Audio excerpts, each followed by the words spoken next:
오늘도 역시 풍성한 삶의 기초 23번째 시간. 오늘과 다음 주까지 성령님에 대해서 우리가 같이 말씀을 나누고 있고요. 오늘 여러분과 보게 될 말씀은 에베소 5장, 골로새 3장 이 두 군데 말씀을 같이 읽어보도록 하겠습니다. 먼저 에베소 5장 18절 말씀부터 읽어봅니다. 술 취하지 마십시오. 거기에는 방탕이 따릅니다. 성령의 충만함을 받으십시오. 시와 찬미와 신령한 노래로 서로 화답하며 여러분의 가슴으로 주님께 노래하며 찬송하십시오. 모든 일에 언제나 우리 주 예수 그리스도의 이름으로 하나님 아버지께 감사를 드리십시오. 그리스도의 말씀이 여러분 가운데 풍성히 살아있게 하십시오. 온갖 지혜로 서로 가르치고 권고하십시오. 감사한 마음으로 시와 찬미와 신령한 노래로 여러분의 하나님께 마음을 다하여 찬양하십시오. 그리고 말이든 행동이든 무엇을 하든지 모든 것을 주 예수의 이름으로 하고 그분에게서 힘을 얻어서 하나님 아버지께 감사를 드리십시오. 아멘.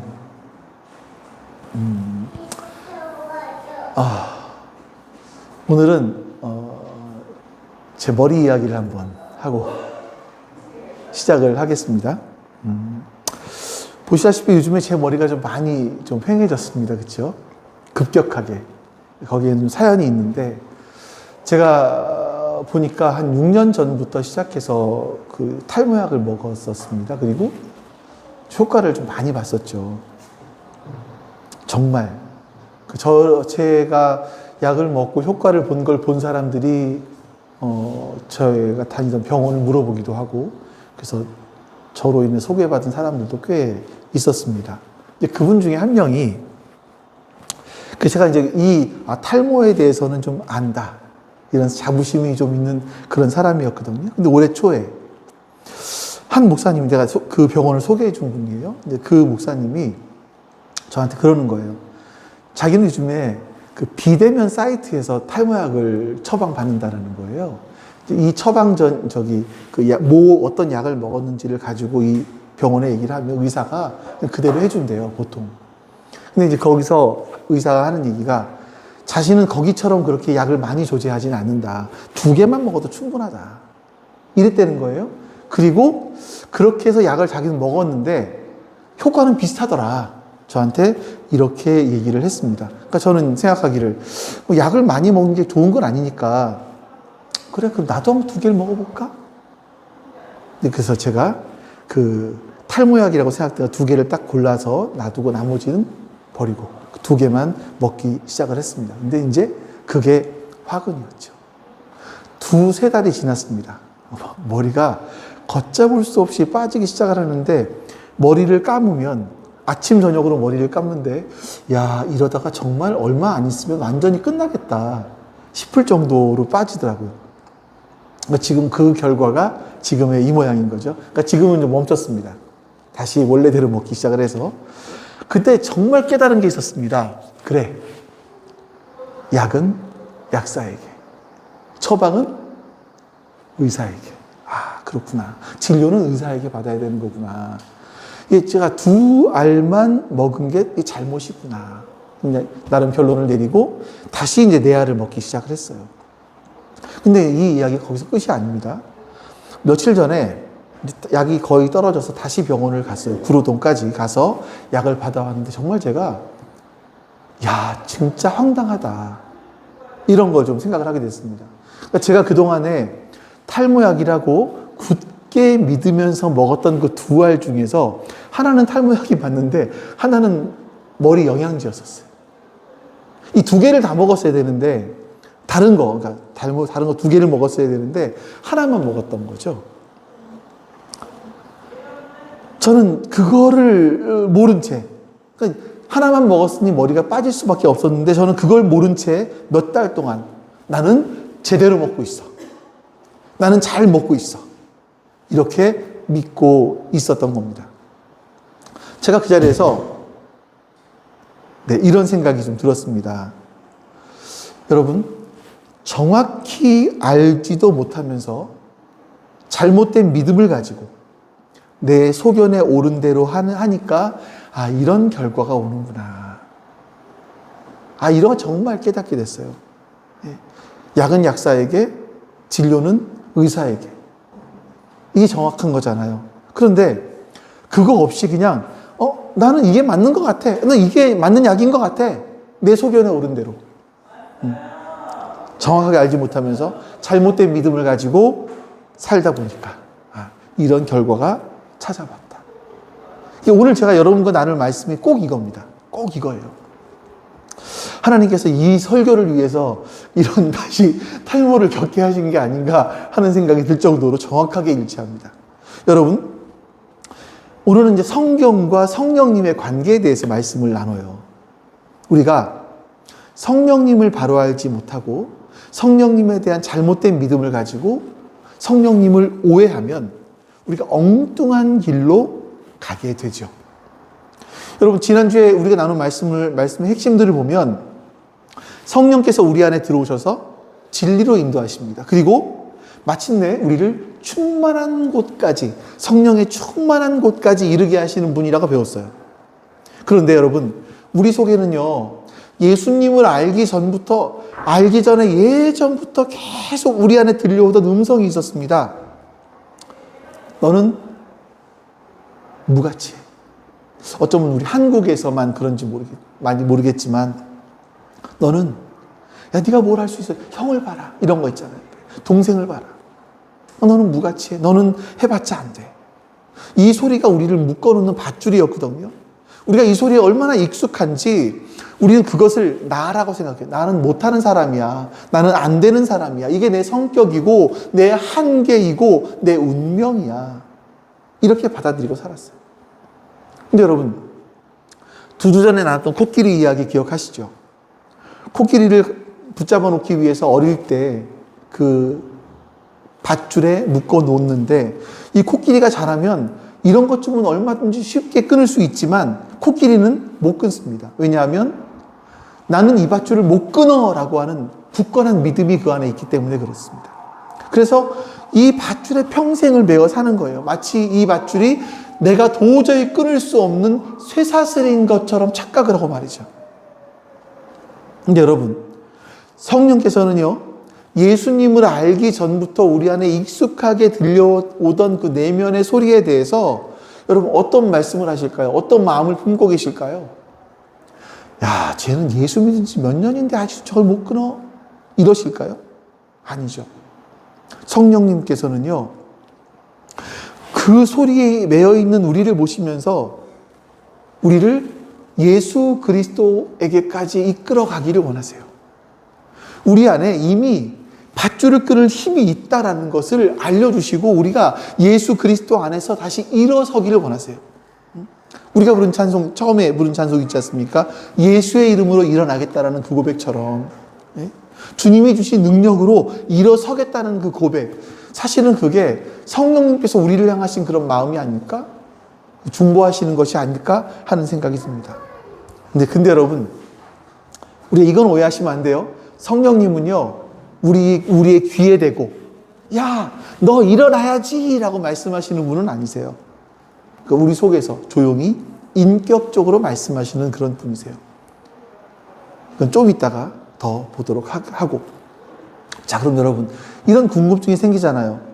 솔직히 여러분, 우리 속에서는요, 바울이 로마서 7장에서 고백했던 것처럼 두 가지 마음이 공존해요. 내 속에서 내가 이전까지 살아왔던 익숙한 옛 소리들이 있어요. 또 한쪽에서는 성령님의 소리가 있어요. 그러면 이게 어떤 것이 내 소리인지 성령님의 소리인지를 분별할 수 있습니까? 무엇으로? 네? 느낌? 아니면 어떤 뜨거운 체험? 이런 걸로 분별할 수 있을까요? 이 탈모약을 나의 기준으로 골랐다가 낭패를 본 것처럼 우리가 분별하는 것도요, 내가 세워놓은 기준으로 하면 우리는 엉뚱한 길로 갈 수밖에 없습니다. 분명한 기준이 필요해요. 근데 오늘 본문이 거기에 대한 답을 줍니다. 우리 에베소 5장 말씀과 골로새서 말씀을 다시 한번 우리 읽어볼게요. 같이 한번 또 읽습니다. 여기 혹시 여러분들이 여기서 무언가를 발견하실 수 있으면 엄청나신 분이신데 좀 이따가 어떤 부분인지 보여드릴게요. 같이 한번 읽어보죠. 술 취하지 마십시오. 거기에는 방탕이 따릅니다. 성령의 충만함을 받으십시오. 시와 찬미와 신령한 노래로 서로 화답하며 여러분의 가슴으로 주님께 노래하며 찬송하십시오. 모든 일에 언제나 우리 주 예수 그리스도의 이름으로 하나님 아버지께 감사를 드리십시오. 잠깐.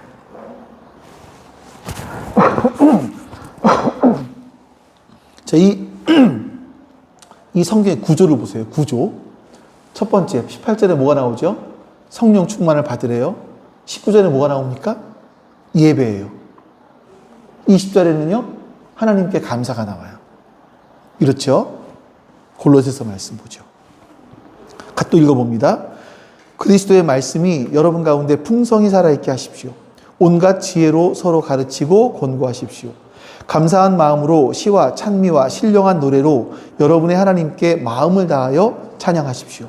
그리고 말이든 행동이든 무엇을 하든지 모든 것을 주 예수 그리스도의 이름으로 하고 그분에게서 힘을 얻어서 하나님 아버지께 감사를 드리십시오.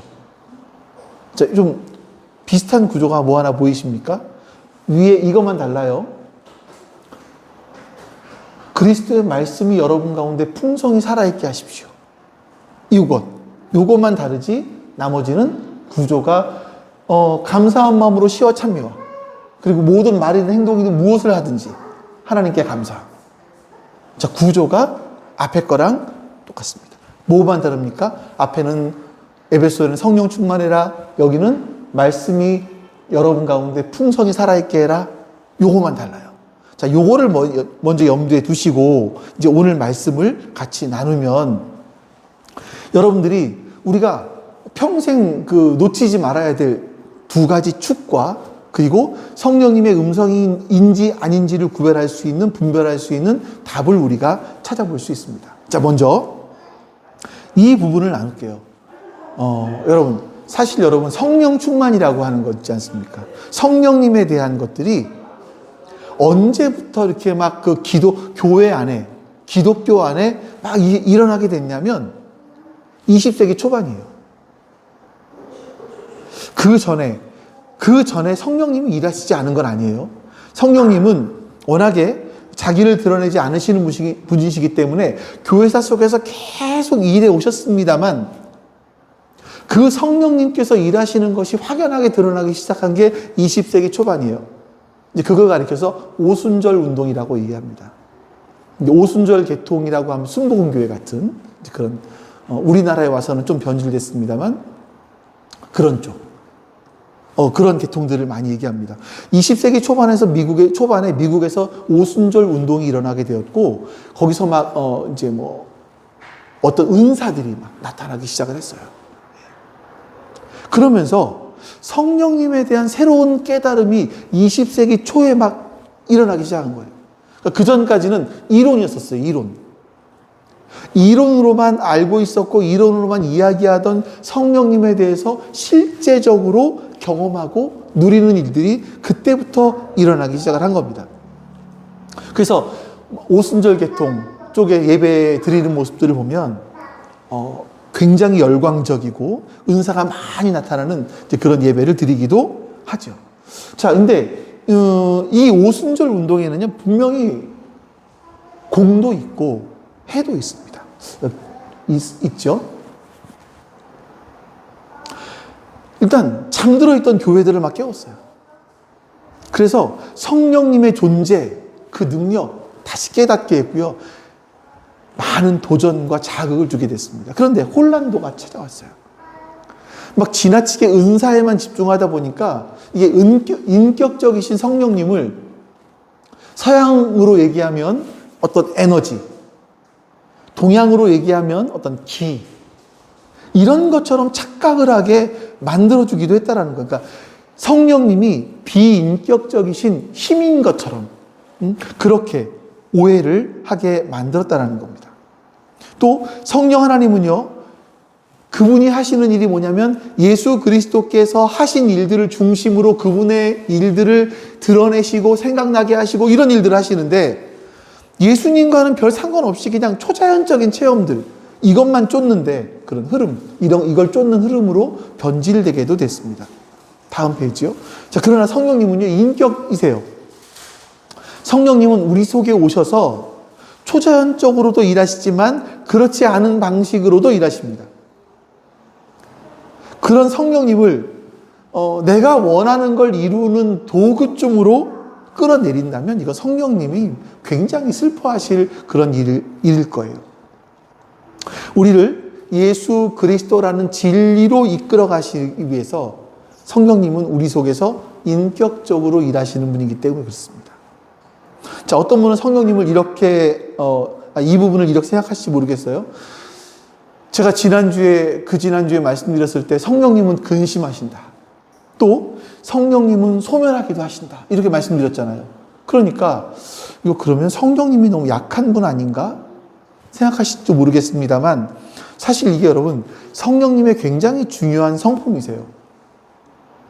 그러니까 성령님은요, 하나님은요, 우리의 인격적인 동의 없이 마치 우리를 로봇을 다루는 것처럼 무작위로 쥐락펴락하지 않으십니다.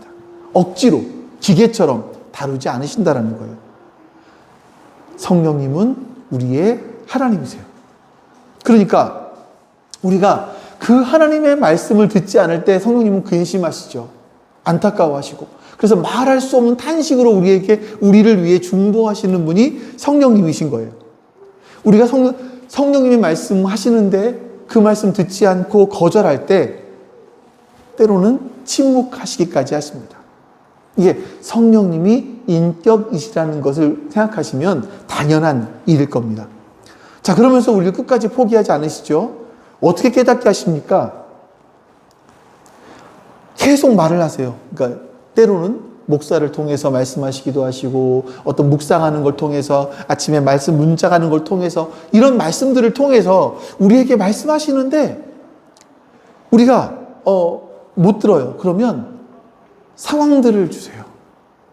그렇게 할 수밖에 없는 상황, 무릎을 꿇을 수밖에 없는 상황, 기도할 수밖에 없는 상황, 말씀 앞에 설 수밖에 없는 상황들을 주세요. 무엇보다 성령님은요, 이런 말씀들을 통해서 우리를 책망하십니다. 성령님은요, 절대로 무기력한 분이 아니세요. 자, 그러면 우리가 어떻게 중심을 잡을 수가 있을까? 자, 다음이요. 성령님은요, 분명히 우리에게 주관적인 체험을 하게 하시는 분이시지만, 그런데 주관적인 체험이 어디에 뿌리를 내렸는지를 분명히 아셔야 됩니다. 우리가 그리스도인의 삶에서 두 가지 절대로 놓치면 안 되는 축이 있는데 그게 첫 번째가 성령님이고 두 번째가 성경이에요. 하나는 객관적인 진리이고 하나는 주관적인 체험입니다. 이 둘은 우리의 삶을 떠받치는 두 가지 기둥이라고 보실 수 있어요. 자, 우리 아까 읽었던 말씀인데 제가 다음 페이지 보시면 이렇게 표현해 놨습니다. 제가 색깔로 구분을 해놨으니까 여러분은 쉽게 보실 수 있을 거예요. 에베소서는요, 성령의 충만을 받으십시오 라고 말씀하고 있고, 골로새서에는 말씀이 여러분 가운데 풍성히 살아있게 하십시오 라고 기록되어 있습니다. 그리고 그 바로 밑에는 시와 찬미와 신령한 노래로 화답하고 주님께 노래하고 찬송하고 예배거든요. 여기 밑에도 오시면 감사한 마음으로 시와 찬미와 신령한 노래 여러분의 하나님께 마음을 다하여 찬양하십시오. 예배하라는 거예요. 그리고 마지막에 뭡니까? 하나님 아버지께 감사를 드리십시오. 모든 일에. 골로새서는 이 모든 일을 더 구체적으로 해서 말이든 행동이든 무엇을 하든 하나님 아버지께 감사를 드리십시오. 이렇게 말씀하고 있어요. 자, 여러분, 이걸 왜 이렇게 놓고 말씀을 드리는가 하면 성경은요, 성령의 충만하심을 이야기할 때, 또 말씀의 풍성함을 이야기할 때 이것들을 같은 것처럼 이야기하신다라는 거예요. 그 사도행전을 놓고 보시면 말씀이 흥황해요. 이게 성령의 충만한 것과 같은 비슷한 상황에 놓여서 말씀하는 경우들이 굉장히 많이 있더라라는 것을 우리는 볼 수가 있습니다. 다시 말해서 성령님과 성경은요, 따로 움직이지 않는다라는 거예요. 같이 가시는 분이라는 거죠. 자, 우리가 하나만 확인해 보고 갈게요. 왜 이렇게 말씀드리는지, 성경을요, 혹시 여러분, 정경이라는 이야기 들어보셨어요? 정경? 캐논이라는 얘기 들어봤죠? 성경을 캐논이라고 하는 거. 예. 이제 정경이라는 말을 하는데, 다음 페이지 보시면, 이 정자가 바를 정자예요. 그래서 이 성경을 정경이라고 하는데, 그게 뭐냐면, 초대교회 때 예수님 돌아가시고 한 380년 정도 지난 이후에 이것이 요 66권 성경이 바로 우리의 믿음의 바른 기준이다라고 정했어요. 66권을 기독교에서. 그러니까 수많은 글 가운데 바로 이 교회가 이것이 바로 우리의 바른 믿음의 기준이다라고 정한 거죠. 정해놓은 책, 바를 정자를 써서 정경이라고 했고, 성경의 영어로는 캐논이라고 합니다. 근데 이 캐논이라는 뜻에는요, 잣대라는 뜻이 있대요. 성경이라는 것은, 정경이라는 뜻은 교회가 정해놓은 성경책의 목록, 이 정도만이 아니라 잣대라는 거예요. 그게 뭐냐면, 이게 진리인지 아닌지를 재는 기준이 되는 것이 성경이라는 거예요. 지금 내가 믿고 있는 것이 바른지 잘못됐는지를 정확하게 분별할 수 있는 기준이 뭐냐면 성경이라는 거예요. 우리 속에서 성령 충만할 때 일어나는 영적인 체험들이 있습니다. 그 체험들이 이게 성경에 이것이 바른 것인지 아닌지를 분별하는 기준이 뭐냐? 성경이라는 거예요. 내가 체험한 것들이 바른 것인지 아닌지를 가늠할 수 있는 잣대. 이게 성경이라는 거죠. 왜 그렇습니까? 성령님은요, 성경을 통해서 일하세요. 왜 그렇게 말씀드리냐면, 이 성경의 저자가 누구십니까? 성경은요, 성령님의 감동으로 쓰여진 거예요. 나중에 또 설명드릴 기회가 있겠지만, 성경이 쓰여지는 것은 이 기록한 사람들이 자신의 모든 노력과 모든 경험들과 모든 이런 것들을 다 동원해요. 그래서 성경을 기록을 해요. 근데 여기에 성령의 감동이 있는 거예요. 그냥 성경을 쓸 때 이렇게 이런 거 아니에요. 저쪽에서 너는 이렇게 써라 그렇게 말씀해 주시면 이 사람이 그냥 받아서 그대로 쭉 써내려가는, 그 성경은 그렇게 쓰여진 걸 축자 영감설이라고 하는데, 그건 아주 옛날에 생각했던 얘기고 지금은 그렇게 보지 않습니다. 이게 지금 우리가 에베소서를 쓰는 에베소 골로새서를 보는데, 이건 바울이 자신이 경험한 하나님, 그 하나님에 대해서 자신이 지금까지 경험하고 연구하고 또 자료를 수집하고 이런 것들을 모아서 하나님의 마음을 가지고 에베소 교회에 쓴 거예요. 근데 여기에 성령님께서 바울의 마음속에 감동을 하셔서 이것을 써내려갈 때 실수하지 않도록, 틀리지 않도록 감동해 주시는 거죠. 그래서 성령님께서는요, 자신이 감동을 주어 쓰게 하신 성경책과 어긋나는 말씀을 하지 않으세요. 분명합니다. 거꾸로 말씀드리면, 성경에 나타나지 않은 어떤 주관적인 체험들, 이거는요, 따라가지 않는 게 좋습니다. 아무리 신기하고 아무리 막 뜨거워 보여도 그건 따라가지 않는 게 맞습니다. 왜냐하면 그렇게 따라가기 시작을 하면요, 기준을 잃어버려요. 기준. 잣대를 놓아버렸어요. 그렇기 때문에 그 다음부터는 무엇이 옳은지 무엇이 그른지를 분별할 수 없습니다. 그리고 나서 사사기로 가는 거예요. 자기 소견에 오른 대로 살아가는 거죠. 여러분, 이렇게 보시면 이제 익숙한 나의 옛 소리, 그리고 성령님의 음성, 이걸 무엇으로 분별해야 되는지를 알 수가 있습니다. 그건 내 느낌도 아니고요, 내가 어떤 뜨거웠던 그런 체험도 아닙니다. 성경입니다. 성령님은요, 자신이 감동으로 쓰신 그 말씀을 통해서 우리에게 말씀하시고요, 우리는 그 말씀이라는 잣대 위에서 내 속의 모든 소리를 분별해야 되는 겁니다. 그러니까 우리가 안에서 옛날에 부모님께 친구들에게, 이웃들에게 들었던 소리, 나는 안 돼. 나는 그 옛 소리, 이 밖에서 밀려오는 어떤 뜨거운 체험들, 이것들 역시 무엇으로 이게 옛 소리인지 아닌지를 분별할 수 있습니까? 말씀으로. 너는 안 돼 라고 했을 때 예수 그리스도께서 나에게 해주신 일이 무언데, 이거를 가지고 확인을 하는 거죠. 자, 여러분, 그런데 문제가 하나 있습니다. 이 두 축이 이렇게 분명한데 실제로 우리 그리스도인들의 모습을, 삶을 보면 한쪽으로 치우쳐 있는 경우들을 좀 많이 보게 돼요. 한국 교회를 좀 보면 한국 교회는 샤머니즘의 영향을 굉장히 많이 받았습니다. 제가 이제 잘잘법, CBS에서 나오는 잘 먹고 잘 사는 법 그거 있잖아요. 거기에 보면 정학철 교수님인가? 맞나요? 연세대 그 신학부 교수님? 그분이 이제 하나 강의하는 걸 들은 적이 있었는데, 우리나라 한국 사람들은 대부분 다 샤먼이다. 샤먼 이제 무당들 얘기를 해요. 이다라고 얘기를 해요. 그게 왜 그러냐면, 아이들이 태어날 때 다 꿈을 꿔준대요, 그렇게. 이 아이들이 태어날 때 꿈을 꿔주는 거, 태몽을 꾸는 건 우리나라가 거의 유일하대요. 이걸 누가 하냐면, 저 북쪽에 있는, 그러니까 정확하진 않아요.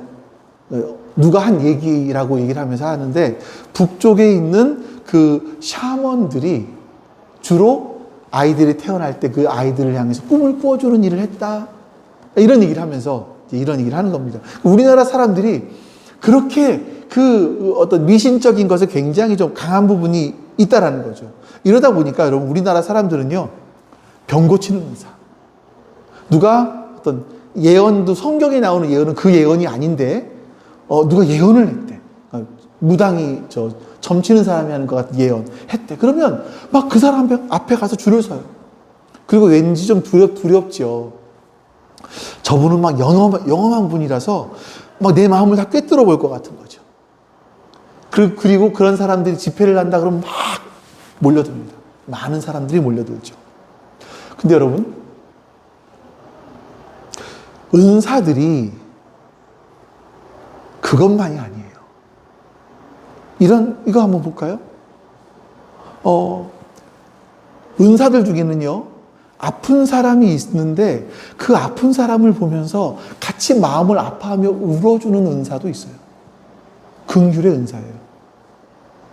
또 주방에서 다른 사람들이 식사하고 났을 때 그 식사하고 난 설거지를 해주는 은사도 있어요. 섬김의 은사가 있어요. 이게 로마서에 나오는 은사들이에요. 근데 여러분, 그거 아시죠? 바울이 내가 너희들의 가장 큰 은사를 알려줄게. 가장 큰 은사 혹시 아세요? 그러면서 했던 말이 뭐냐면, 고린도전서 12장 31절 말씀 볼까요? 그러나 여러분은 더 큰 은사를 열심히 구하십시오. 이제 내가 가장 좋은 길을 여러분에게 보여드리겠습니다. 하면서 뭐가 나올까요? 그 다음에 고린도후서 12장 31절이 12장의 끝이에요. 그러면 그 다음 뭐가 나오죠? 고린도전서 13장이 나와요. 13장은 뭐예요? 사랑장. 바울이 얘기하는 게 그거예요. 내가 너희에게 더 큰 은사를 보여줄게 하면서 말하는 게 뭐냐면 바로 사랑이라는 거죠. 그러니까 여러분 보십시오. 예언의 은사, 환상을 보는 은사, 병을 고치는 은사만 큰 것이 아니라 우리가 이런 긍휼의 은사, 섬김의 은사, 바울이 말한 가장 큰 은사, 사랑의 은사도 있어요. 그런데 우리는 보통 긍휼, 섬김, 가장 크다는 사랑, 이런 건 은사 축에도 끼워주질 않습니다. 예언하는 사람 높이 보죠. 병 고치는 사람 높이 봅니다. 이게 성령님에 대한 어떤 기형적인 알미예요. 왜 이런 기형들이 생겼습니까? 성경이 말씀하는 잣대를 놓아버렸어요.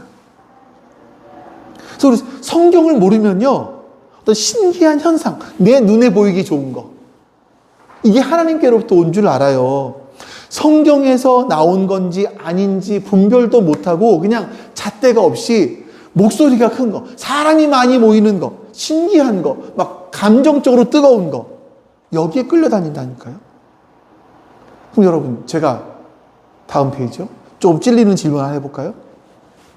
여러분들은 어저께 아침에 일어나서 잠드시기까지 성경을 몇 번 펴셨습니까? 솔직히 저는 이제 직업이라서, 그러니까 제가 개인적으로 어저께는 개인적으로 묵상하기 위해 성경을 펴지 못했고요. 설교 준비하기 위해서 성경을 폈지만, 우리는 집에 책꽂이에 또 핸드폰에 다 성경을 갖고 다니거든요. 근데 하루 종일 안 펴봐요. 여러분만, 저에 대한 이야기이기도 하니까. 성경은요, 하나님에 대한 1급 정보가 담겨 있습니다. 그러니까 세상에 저는 정말 신기한 것 중에 하나가 뭐냐면 이 비둘기나 새들을 보는 거예요. 한겨울에. 그 추운데 우리가 막 너무 춥다고 영하 10몇 도 돼서 춥다 그러는데 비둘기들은 거기서 그 맨발로 먹이를 먹고 있어요. 야, 저 새들은 어떻게 발이 얼지 않을까? 창조론 진화론을 떠나서 이 하나님께서 이 창조의 섭리 가운데 이 진화를 통해서 섭리하셨던 간에 어떻게 이렇게 참 세밀하게 이것들이 살 수 있도록 간섭하셨을까? 이런 생각들이 드는 거죠. 전 너무나 그런 것들이 신기해요. 그런 것 속에서 저는 하나님의 섭리, 하나님의 일하심을 봅니다. 근데 이거는 2급, 3급 정보예요. 1급은 어디에 있습니까? 하나님에 대한 1급 정보? 다 성경에 있단 말이죠. 근데 종일 들고 다니면서 안 펴봐, 그걸 우리가. 평생 주머니에 넣고 다니는데 안 열어봐요. 이거는 마치 여러분, 이런 거예요. 돈이 가득 들어있는 금고 열쇠를 호주머니에 넣고 다니면서 평생 가난하게 사는 거죠. 풍성한 삶을 살지 못하는 거죠. 여러분, 설교를 한번 예로 들어볼까요? 어떤 사람들은 설교를 듣는데 분석을 합니다. 그러니까 좋은 정보가 있어요. 좋은 설교야. 내가 오늘 특별한 정보가 없는 것 같아. 그럼 이건 별 볼 일 없어. 또 어떤 경우는요, 저 설교는 재밌어.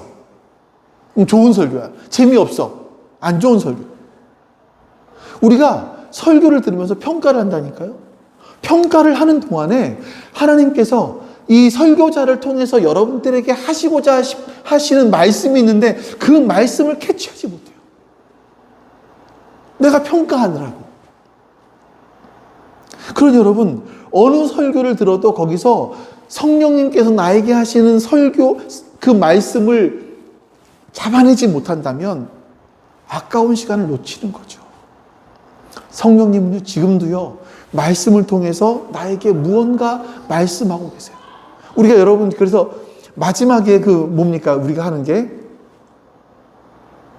설교 끝나고 하는 거 뭐죠? 축도 말고 그 전에 우리가 묵상하는 거 뭐라 그랬죠? 삶으로 드리는 예배. 그거 하는 이유가 뭐예요? 그거 하시라는 그거. 하나님께서 오늘 나에게 주신 말씀이 뭔가 이걸 다시 한번 짚어보자라는 겁니다. 네. 자, 다음요. 네. 이것이 여러분, 복음이 우리 앞에 열어놓아 주신 새로운 길이에요. 옛날에는 신기한 게 기준이었었어요. 근데 이제는요, 말씀이 잣대입니다. 옛날에는요, 어떤 은사, 눈에 보이는 은사, 이게 계급이었었어요. 근데 이제는요, 하나님께서 모두에게 다 무엇을 위해서, 지난주에 말씀드린 것처럼 공공의 유익을 위해서 주신 것이 은사예요. 뭐든 다 주셨어요. 옛날에는요, 성경을 읽으라고 하는 말 자체가 부담스러웠는데 이제는 성령님께서 나에게 건네주시는 음성인 거예요. 그러니까 여러분, 이제는요, 지금까지 우리를 끌고 다니던 옛 소리들에서 풀려날 수가 있습니다. 그리고 내 안에 성령님의 음성을, 그리고 말씀을 잣대로 삼아서 우리가 하나님 성령님의 음성을 선명하게 들을 수 있게 되는 겁니다. 그러면 서론에서 말씀드린 그 코끼리의 밧줄, 끊을 수 있는데도 못 끊고 있는, 평생 매어 살고 있는 그 밧줄에서 풀려날 수가 있게 되는 겁니다. 근데 여러분 오해하시면 안 돼요. 이 밧줄은 내가 이를 악물고 끊어내는 게 아닙니다. 이 밧줄을 끊어낼 힘은요, 이미 우리 안에 있습니다. 성령님께서 와 계시기 때문에 우리는 끊어낼 수 있어요. 그럼 뭘 하죠? 우리가 할 일은요, 다시 반복합니다만, 내 안에 성령님이 계시기 때문에 옛 소리들, 이 끊임없이 세상의 가치관들이 내 속에 들어와서 나를 뒤흔들어 놓고 있는 그것들, 이것들에 대해서 끊어낼 수 있다라는 겁니다. 내가 선포하는 거예요. 이거는 옛 사람의, 세상의 방식이고 옛 사람의 소리이다. 끊어낼 수 있다라는 겁니다. 그리고 나서 성령님과 함께 보조를 맞추어서 한 걸음씩 걸어가는 거죠. 이렇게 동행하다 보면 나를 묶고 있는 줄 알았던 그 밧줄이 풀리게 되는 겁니다. 그리고 비로소 일어서서 앞으로 나아갈 수가 있게 되는 거죠. 자, 그럼 여러분, 이 삶을 어떻게 시작해 볼 수 있을까요? 아주 작은 데서부터 시작합니다. 출발점은 단순해요. 자, 뭐냐면 텐텐텐이에요. 또 한 번 강조합니다. 이거 지금 제가 올해 들어서 이걸 3번 강조하는 거예요. 3번째. 제 소망 중에 하나가 지금, 소망이 아니라 제가 지금 하려고 하는 이것 중에 가장 빠른 시간 내에 하고 싶은 게 이거를 어플로 만드는 거예요. 여러분들이 나눠서 같이 하고 싶어요. 난 봉두 집사님의 도움도 기대를 하고 만들어서 우리가 좀 공유했으면 좋겠어요. 이걸 했으면 좋겠어요. 방식은 아침에 알람이 울려. 성경 말씀이 뜨고. 기도 제목도 나 밤에 떠. 그런 식으로 해서 좀 만들고 싶어요. 초하는 생각을 해놨는데. 그래서 여러분, 아침에 일어나서 10분 말씀 묵상하고요. 점심시간에 10분 정도 말씀을 읽고요. 밤에 10분 정도 기도하는 겁니다. 그걸로. 한 가지 분명한 것은 이게 성경을 읽는 건 여러분 정보 수집은 아닙니다. 성령님과 마음을 맞추는 시간. 하루의 삶을 말씀의 잣대로 점검해보는 그런 시간입니다. 그리고 여러분 책에서 2가지를 더 권하더라고요. 한 가지는 말씀의 암송입니다. 그러니까 성경을 읽는 거는 여러분 성경을 펴야 읽을 수 있잖아요. 근데 말씀을 암송하면 어디서든지 어려운 일이 닥쳤을 때 가능하지 않겠습니까? 그래서 우리가 말씀을 암송해보자. 또 한 가지는 뭐냐면 설교를 들을 때 설교가 정보가 아니라 그러니까 이 정보 또는 어떤 목사의 이야기가 아니라 성령님께서 이 말씀 가운데 나에게 해주시는 음성이 있다, 말씀이 있다 하고 음성의 귀를 기울이시자. 이 2가지예요. 이렇게 살아가신 분이 한 분 계시는데 제가 책에 나온 이야기를 하나 들려드릴게요. 이 책에 나온 목사님이 이제 목사로서는 좀 되게 그 당시 목사로서 굉장히 치명적인 일이 있었죠. 이혼을 하게 됐어요. 그분이. 그래서 나는 이제 그러면 목사 안수도 못 받거든요. 이제 끝났다. 나는 이제 목회는 포기해야 하나 보다. 라고 했을 때 이분을 세워주었던 분 중에 한 분이 이 교수님으로 저는 알고 있어요. 이분이 뉴질랜드에 계시는데 이제 나중에 그 문제가 다 해결되고 찾아갔던 것 같아요.